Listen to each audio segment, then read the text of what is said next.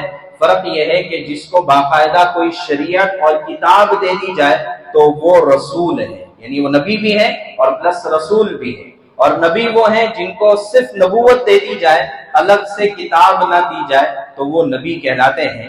تو جن کو باقاعدہ شریعت دی گئی، جیسے موسیٰ علیہ السلام صاحب شریعت نبی ہے، عیسیٰ علیہ السلام صاحب شریعت نبی ہے، محمد صلی اللہ علیہ وسلم صاحب شریعت نبی ہے، باقاعدہ ان کو احکامات دیے گئے، ان کی باقاعدہ امت رہی ہے، تو لہٰذا ان کو رسول کہا جاتا ہے۔ تو خلاصہ کیا ہوا کہ 1,24,000 انبیاء ہیں، نبی ہیں، ان میں سے 315 رسول ہیں جن کو باقاعدہ شریعت اور کتاب دی گئی، ان میں سے یعنی ان تمام میں سے 25 کا ذکر قرآن میں ہے اور ان میں سے 4 عرب ہے، باقی سارے عجم ہے۔ تو یہ نبیوں کی تعداد اور ان سے متعلق ہے۔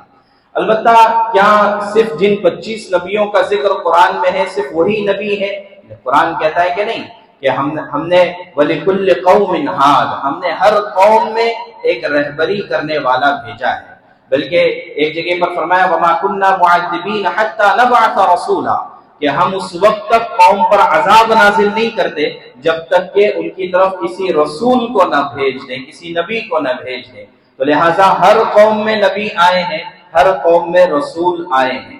البتہ قرآن نے کہا مِنْهُمْ مَنْ قَصَصْنَا عَلَيْكَ وَمِنْهُمْ مَنْ لَمْ نَقْصُصْ عَلَيْكَ، کہ کچھ کا قصہ ہم نے تمہارے سامنے بیان کیا اور کچھ کا نہیں بیان کیا۔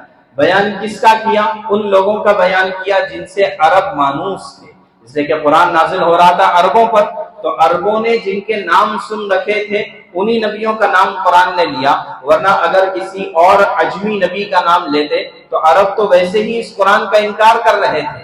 تو لہٰذا جو ہے قرآن میں صرف انہی لوگوں کا ذکر آیا ہے کہ جن کو عرب جانتے تھے، جن کے نام سے مانوس تھے۔ لیکن قرآن نے یہ بتا دیا کہ ہر قوم میں نبی آئے ہیں۔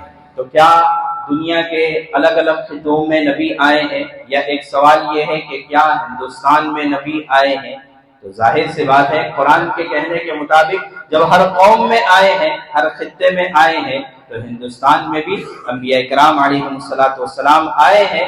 البتہ ان کی تعیین نہیں ملتی ہے، آثار تو ملتے ہیں، نشانیاں تو ملتی ہیں، لیکن تعیین نہیں ملتی، سوائے حضرت آدم علیہ السلام کے، کہ ان کے بارے میں وہ بھی تاریخی روایات ہے، قرآن نے اس کا ذکر نہیں کیا، تاریخی روایات ہے کہ ہندوستان میں آدم علیہ السلام کو اتارا گیا تھا۔ اس کے علاوہ شیس علیہ السلام ہے، بعض لوگوں کی تحقیق کے مطابق نوح علیہ السلام ہے، یہ علماء کی تحقیقات ہے کہ یہ ہندوستان میں آئے ہیں۔ اس کے علاوہ ایک اور سوال یہ آتا ہے کہ ہمارے برادران وطن کے بڑی بڑی شخصیات ہیں کہ جو ہمارے ملک میں اور پورے بر صغیر میں معروف ہے، چاہے وہ گوتم بدھ ہو یا رام چندر جی ہو یا کرشن ہو یا اور اس طرح کے بڑی بڑی شخصیات گزری ہے، کیا ہم ان کو نبی مان سکتے ہیں؟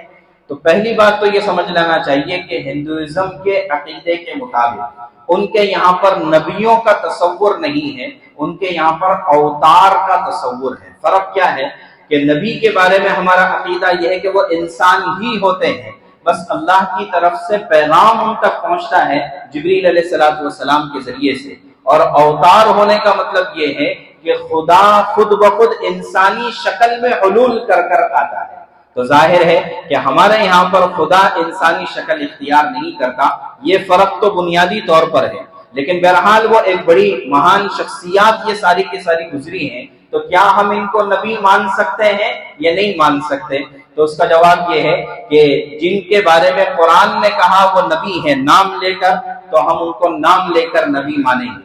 اسی طرح بعض لوگ وہ ہیں کہ جن کا قرآن میں نبی ہونے کا ذکر نہیں ہے لیکن حدیث میں ہے، جیسے کہ شیس علیہ السلام اور یوشع بن نون علیہ السلام، ان کے واقعات ملتے ہیں تو حدیث میں ملتا ہے کہ یہ نبی ہے، تو لہٰذا قرآن میں جن کو نبی کہا گیا ہم ان کو نبی کہیں گے، احادیث میں جن کو نبی کہا گیا ہم ان کو نبی کہیں گے۔ ان کے علاوہ جتنی بھی مہان شخصیات ہیں، چاہے ان کا ذکر قرآن میں ہو یا نہ ہو، جیسے ذوالقرنین کا ذکر قرآن میں ہے، حضرت خضر کا ذکر قرآن میں ہے، حضرت تبع کا ذکر قرآن میں ہے، لیکن علماء کہتے ہیں ان تینوں سے متعلق کہ نبوت کی صراحت نہیں ہے۔ ذوالقرنین نبی ہے یا نہیں اختلاف ہے، خضر نبی ہے یا نہیں اختلاف ہے، تبع نبی ہے یا نہیں اختلاف ہے، تو لہٰذا ہم اس کو مختلف فی ہی سمجھیں گے، ہم اس کے بارے میں نبی ہونے کا عقیدہ نہیں رکھیں گے۔ تو ایسے ہی جن کا ذکر قرآن میں نہیں ہے اور جن کا ذکر احادیث میں نہیں ہے نبی ہونے کا، تو ہم ان کو نبی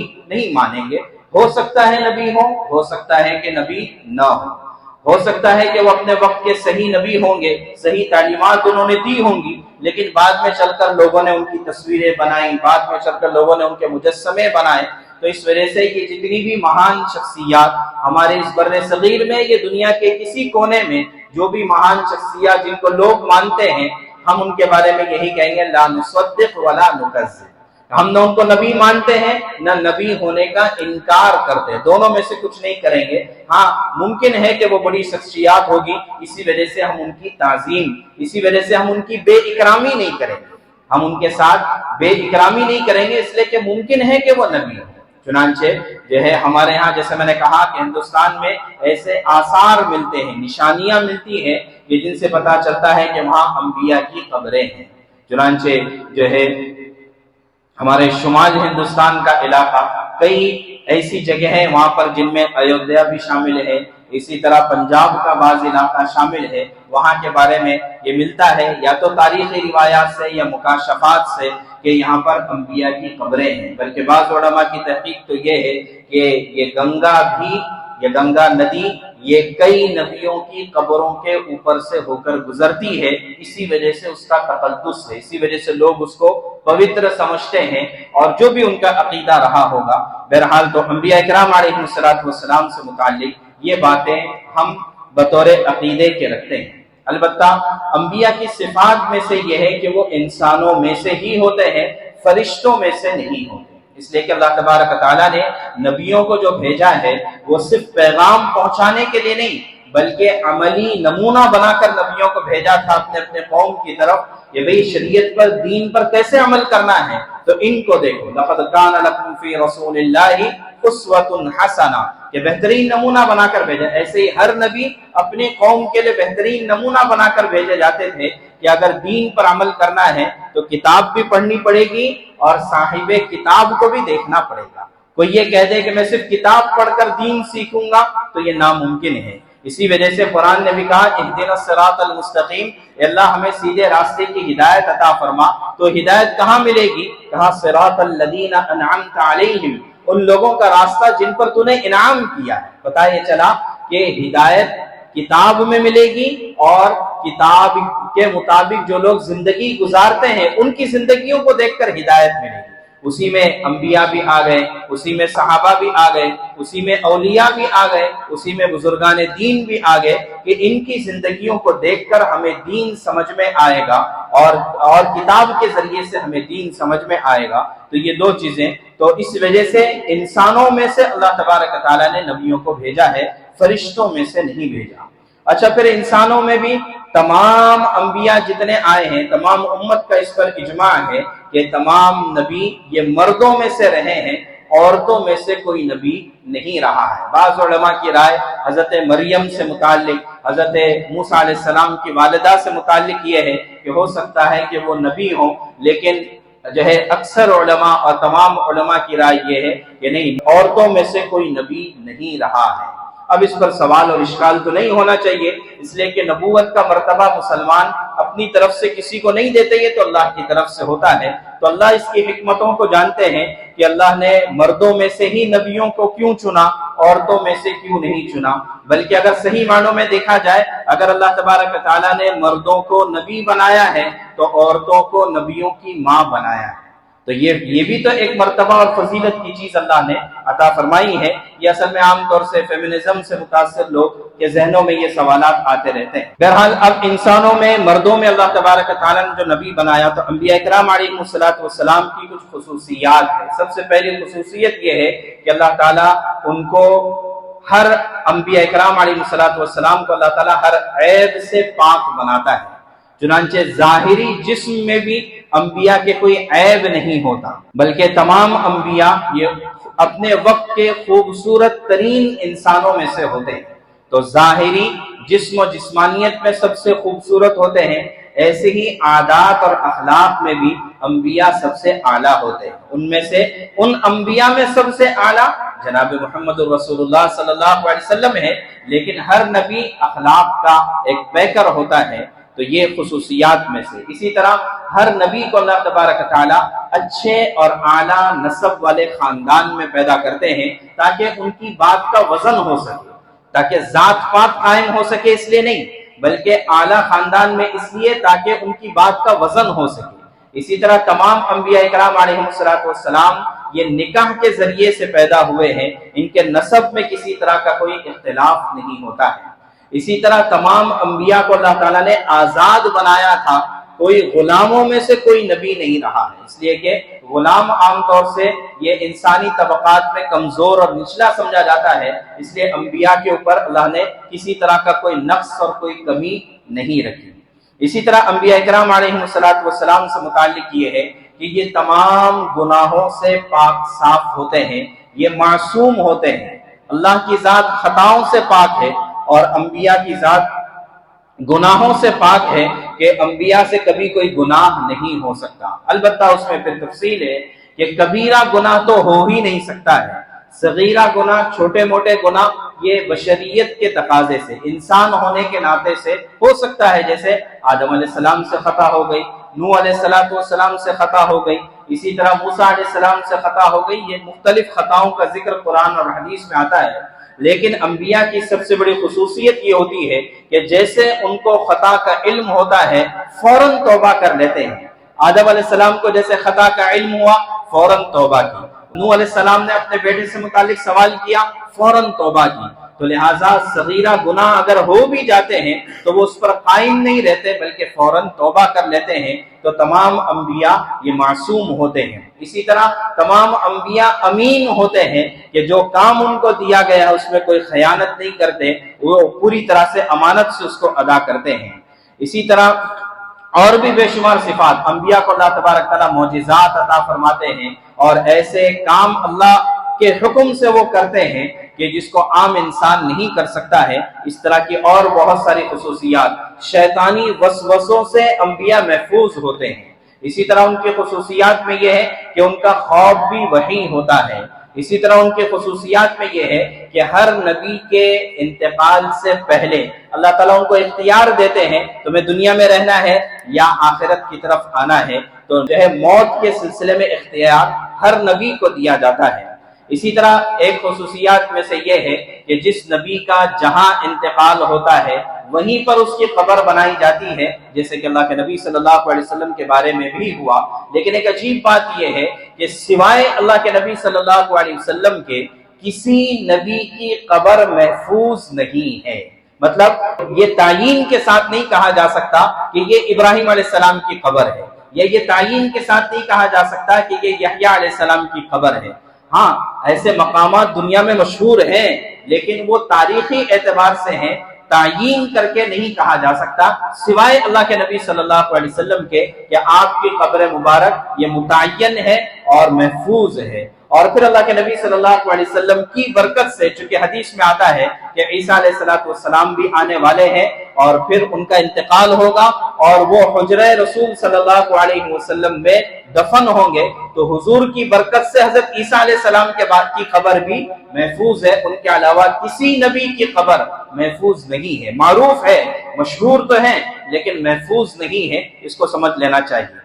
اسی طرح جو ہے انبیاء کی خصوصیات میں سے یہ ہے کہ اللہ تعالیٰ نے زمین پر حرام قرار دیا ہے کہ کسی نبی کے جسم کو کھائے، چنانچہ تمام انبیاء اپنی اپنی قبروں میں، غیر معروف ہے وہ قبریں وہاں پر، لیکن ان کے جسم محفوظ ہے۔ یہی اہل سنت والجماعت کا عقیدہ بھی ہے۔ اسی طرح ایک اور خصوصیت یہ ہے کہ قبر میں جانے کے بعد کوئی عبادت نہیں، لیکن انبیاء کرام علیہ السلام کی خصوصیت یہ ہے کہ وہ قبروں میں جا کر بھی عبادت کرتے ہیں، نمازیں پڑھتے ہیں، چنانچہ احادیث میں اس کا ذکر آتا ہے۔ اللہ کے نبی صلی اللہ علیہ وسلم نے حضرت موسیٰ علیہ السلام کو دیکھا قبر میں نماز پڑھتے ہوئے، حضرت یونس علیہ السلام کو دیکھا حج کرتے ہوئے، اور تمام انبیاء کی امامت آپ نے کی ہے معراج کے موقع پر، تو لہٰذا انبیاء موت کے بعد بھی عبادات میں مشغول ہوتے ہیں، یہ ان کی خصوصیات میں سے ہے۔ تو بہرحال یہ نبیوں سے متعلق چند باتیں جن کا ہمیں عقیدہ رکھنا بھی چاہیے، معلومات بھی رکھنی چاہیے انشاءاللہ۔ جن نبیوں کا ذکر قرآن کریم میں آیا ہے، 25 نبیوں کا، ان کے بارے میں قرآن نے کیا کیا واقعات بیان کیے ہیں اور ان واقعات کے پیچھے کیا پس منظر ہے، ہمیں کیا سیکھنے ملتا ہے، یہ تمام باتوں کا انشاءاللہ تذکرہ کریں گے۔ اللہ تبارک و تعالی کہیں سنی باتوں پر ہمیں عمل کی بھی توفیق عطا فرمائے، ہمارے علم میں بھی اضافہ فرمائے، اور اس کے ذریعے سے اللہ تعالی ہمارے دین اور ایمان کو محفوظ فرمائے۔ وآخر دعوانا الحمدللہ رب العالمین۔